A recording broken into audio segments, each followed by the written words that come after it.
বিসমিল্লাহির রহমানির রহিম। আসসালামু আলাইকুম। দূরে এবং কাছে, দেশে এবং বিদেশে যেখান থেকে আমার ভিডিও দেখছেন সকলকে আমার রান্নাঘরে স্বাগত জানাচ্ছি। আজকে আমার রান্নাঘরে নিয়ে এসেছি মুচমুচে রসালো খাজা রেসিপি। আমি এখানে সুন্দরভাবে খাজা তৈরি করে নিয়েছি। তো চলুন কিভাবে খাজা তৈরি করলাম দেখা যাক। খাজা তৈরি করার জন্য এখানে আমি এক বাটি ময়দা নিয়ে নিয়েছি, আর তাতে আমি হাফ চামচ ঘি দিয়ে দিলাম। দিয়ে এখন ময়দা আর ঘি সুন্দরভাবে মাখিয়ে নিয়ে এখন ওর মধ্যে আমি সামান্য লবণ দিয়ে দিলাম। এখন সব কিছু সুন্দরভাবে আমি মাখিয়ে নিলাম। এখন একটু একটু করে পানি দিয়ে সুন্দর করে আমি ময়দাগুলো সেনে নেব। এমন একটা ডো তৈরি করব, না খুব নরম আর না খুব শক্ত, মিডিয়াম একটা ডো তৈরি করে নেব। অল্প অল্প করে পানি দিয়ে করব, বেশি পানি দিলে পারে নরম হয়ে যাবে। এই জন্য আমি অল্প অল্প পানি দিয়ে একটা ডো তৈরি করে নিলাম। একদম শক্ত না আবার খুব নরম না। ডো তৈরি করে কিছুক্ষণ রেস্টে রেখে দিলাম। কিছুক্ষণ পর আবার আমি ফিরে আসলাম। এই যে দেখুন আমার ডোটা একদম মোটামুটি হয়েছে। আবার একটু সুন্দরভাবে হাত দিয়ে মথে নিয়ে এখন কয়েকটা লেচি কেটে নিচ্ছি। আমি এখানে মোট 6টা লেচি কেটে নেব। আমার এক বাটি আটাতে মোট 6টা লেচি হয়েছে। এখন লেচিগুলো সুন্দর করে আমি গোল গোল করে হাত দিয়ে সুন্দর করে সবগুলোকে রেডি করে নিচ্ছি রুটির জন্য। এই যে দেখুন আমার 6টা হয়েছে। এখন আমি একটা রুটি বেলার পিঁড়া নিয়েছি, নিয়ে এখন 6টা লেচি থেকে আমি 6টা রুটি করে নেব। আর সামান্য ময়দা দিয়ে দিয়ে আমি বেলে নেব, যাতে বেলাটা খুব সুন্দর হয়।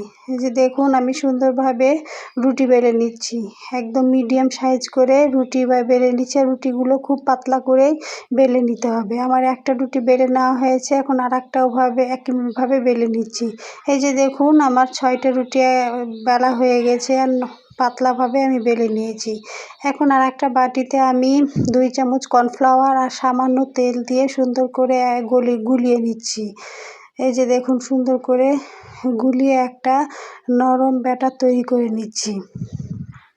এখন আমি এটা এক সাইডে রেখে দিয়ে পিঁড়ার ওপর একটা রুটি দিলাম, দিয়ে এখন 1 চামচ যে কর্নফ্লাওয়ার আর তেল দিয়ে একটা ব্যাটার তৈরি করেছিলাম সেটা দিয়ে দিলাম। দিয়ে এখন সব কিছু সুন্দর করে রুটিতে মাখিয়ে নিচ্ছি। একবারে রুটির সব জায়গায় মাখিয়ে নিচ্ছি। নিয়ে এখন আমি এর ওপর আবার ওপর থেকে আর একটা রুটি দিয়ে দেব। এই যে দেখুন সুন্দরভাবে রুটি দিয়ে নিচ্ছি। এই পর্যায়ে এসে যে সকল বন্ধুরা ভিডিও দেখা শুরু করেছেন অথচ একটা লাইক দিতে ভুলে গেছেন, তাদের কাছে অনুরোধ রইল একটা লাইক দিয়ে আমার ভিডিও দেখা শুরু করবেন। আপনাদের একটা লাইক আমার ভিডিও আরও অনেকের কাছে পৌঁছে যেতে সাহায্য করবে। আর যারা এই কাজটি করেছেন তাদেরকে অসংখ্য ধন্যবাদ। এই যে দ্বিতীয় রুটি আমার হয়ে গেল। এখন 3 নাম্বার রুটি আমি দিয়ে দিলাম, দিয়ে আবার একটু বেলুন দিয়ে বেলে নিচ্ছি। আমি তিনটা করে রুটি দিয়ে 2বারে করে নেব। সামান্য বেলে নিয়ে এই যে দেখুন আবার ওপর থেকে দিয়ে দিলাম, দিয়ে এখন আবার সুন্দর করে হাত দিয়ে চারিদিকে মাখিয়ে নিচ্ছি। সুন্দর করে মাখানো হয়ে গেলে এখন আমি রুটি 3টা একসঙ্গে সুন্দরভাবে মুড়িয়ে নিচ্ছি। দেখুন 2 হাত দিয়ে সুন্দরভাবে একদম শক্তভাবে মুড়াতে হবে, যেন কোনো জায়গায় ঢিলা না থাকে। সুন্দরভাবে মুড়িয়ে নিয়ে এখন আমি হাত দিয়ে সুন্দর করে চারিদিক সমান করে নিচ্ছি। আপনারা দেখেই বুঝতে পারবেন আমি কিভাবে করছি। এই যে দেখুন হাত দিয়ে সুন্দর করে সমান করে নিয়ে এখন হাত দিয়ে চারিদিক সমান করে এখন চাকু দিয়ে সুন্দর করে কেটে নিচ্ছি। এই যে দেখুন কেটে নিচ্ছি। আমার এক বাটি আটা থেকে অনেকগুলো খাজা হয়েছিল। এই যে দেখুন আমার 6টা রুটি, তার মধ্যে 3টা রুটি থেকেই কতগুলো খাজা হয়েছে। এখন যে ছোট ছোট টুকরোগুলো কেটে নিয়েছিলাম সেগুলো আবার আমি হালকা হাতে বেলুন দিয়ে বেলে নিচ্ছি।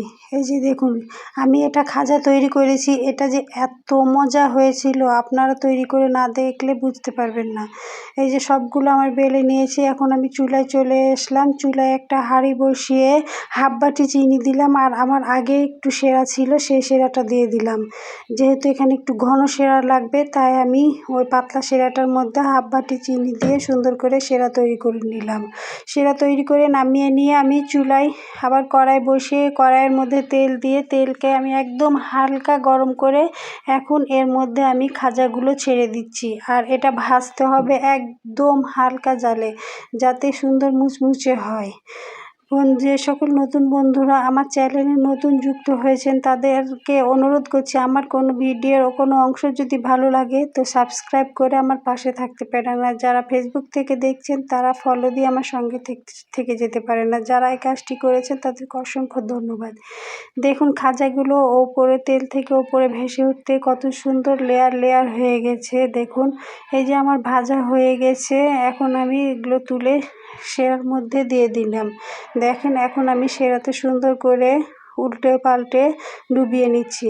এই যে দেখুন এদিক ওদিক করে ডুবিয়ে তুলে নিচ্ছি। এগুলো যে খেতে এত মজা হয়েছিল, আপনারা একবার বাড়িতে বানিয়ে খেয়ে দেখবেন, অসাধারণ লাগে। আমার বাসার সকলেই খুব পছন্দ করেছিল। আমার ভিডিও দেখার জন্য ধন্যবাদ। আসসালামু আলাইকুম।